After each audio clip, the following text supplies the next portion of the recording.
Hello, this is Teja Gerken with Peghead Nation, and I'm here with Taylor's brand new 2016 model 610E. The 610E is, of course, part of Taylor's 600 series, which is a line that Taylor's Andy Powers completely revamped last year, both in terms of optimizing the instrument's tone according to each particular model, but also to make the guitar be an example of an instrument that can be built with completely sustainable materials all around. As such, the 610E, like other Taylor 600 instruments, is built with maple back and sides. It has a maple neck, has a torrefied Sitka spruce top. All of these woods come from the Pacific Northwest. The ebony fingerboard and bridge on the guitar come from Taylor's own operation in Cameroon, Africa. As such, the instrument really is a wonderful example of using materials that are not endangered, that are not threatened by environmental impacts for a great sounding guitar. The first 600 series guitars that Andy Powers revamped were the Grand Auditorium and the Grand Concert, and he's sort of making his way through the line, and he's arrived at the Dreadnought, which is now for 2016 being reintroduced. It uses Taylor's typical Dreadnought shape, even though it has the electronics. There is no cutaway, so it's a really nice combination of fairly traditional shape and design with some of these modern ideas that are inherent to the 600 series, as well as using Taylor's own ES2 electronics.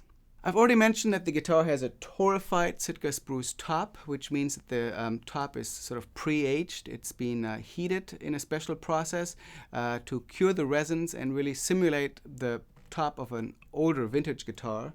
The maple, as you can see, has been stained, and I find this finish to be quite beautiful. It looks a lot like a violin finish would be. If you look on the inside of the guitar, you see the natural maple look. Beautiful flame and figure on this particular guitar. The maple neck is also being stained, so you may not even recognize it as maple at first glance. It has a beautiful headstock overlay on the back of the headstock with a little inlay on there.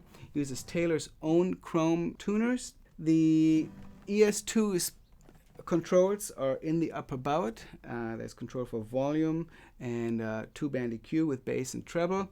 The ES2 pickup, of course, uses piezo sensors that are mounted behind the saddle, so it's different from a typical under-saddle piezo pickup, and it's also different from Taylor's original ES system that used body sensors and a magnetic pickup in the neck. So it's a completely new system with battery access and the output jack here on the end block of the guitar.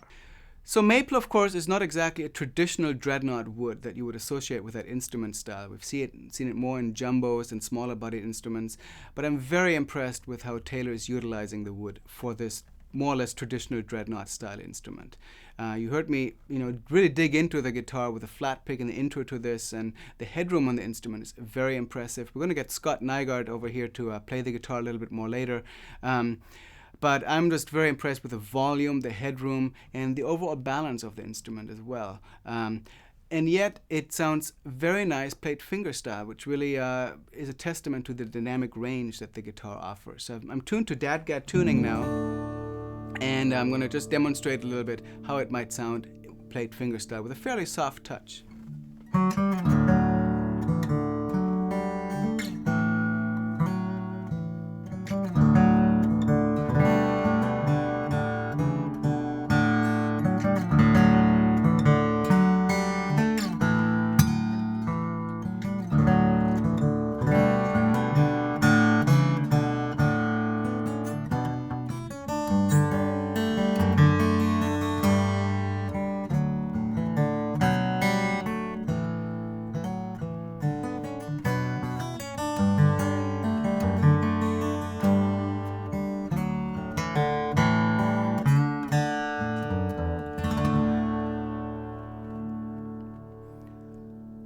So I really don't feel like I have to play extra hard or forceful to make the guitar sound good, like what is the case with some dreadnought guitars that really require the heavy drive with a pick to really get out the best tone of the instrument. Very nice, and the guitar also has a 1 3/4 inch nut width, which facilitates fingerstyle playing without being too wide to be comfortable for flat picking and other styles.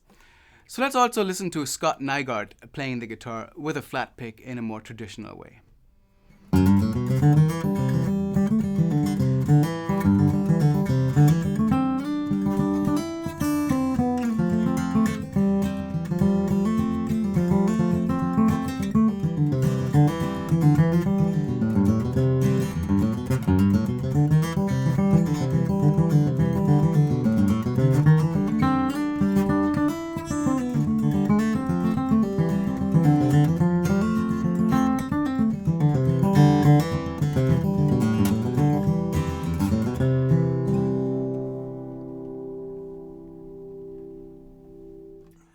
Okay, so finally, let's check out the guitar's electronics. I'm plugged into a little Fishman loud box. My controls are essentially flat, both on the amp and the guitar.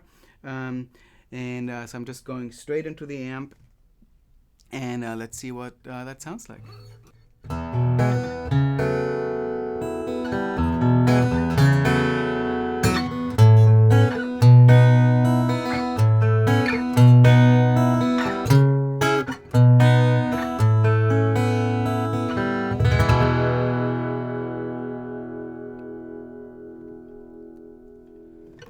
So I think you can tell that the ES2 system is very capable of reproducing the guitar's inherent sound, the acoustic sound. There's enough control on board to give you basic functionality, to boost the bass a little bit, boost the trebles depending on the amp or PA you're playing through. It's a very easy signal to use, easy signal to process, single source. A little bit warmer attack than some bridge-based piezo systems, and overall I think that Taylor's ES2 is a big step forward in the company's own amplification system. So that's Taylor's brand new 2016 610E. Even if you never thought that you would get a dreadnought made out of maple, I would encourage you to check it out. It really sounds different from what my original perception of what a maple guitar might sound was. Really wonderful volume. If you're more of a traditional flat picker, you're going to love the volume and the punch and the dynamic range you get from the guitar. Or even if you play fingerstyle or kind of want one guitar to do everything, this might just do it. It's really a fun guitar to play. I love the way that it's environmentally conscious with the woods that it uses, and it's also great to look at. So check out Taylor's new 600 series, and for Peghead Nation, I'm Teja Gerken.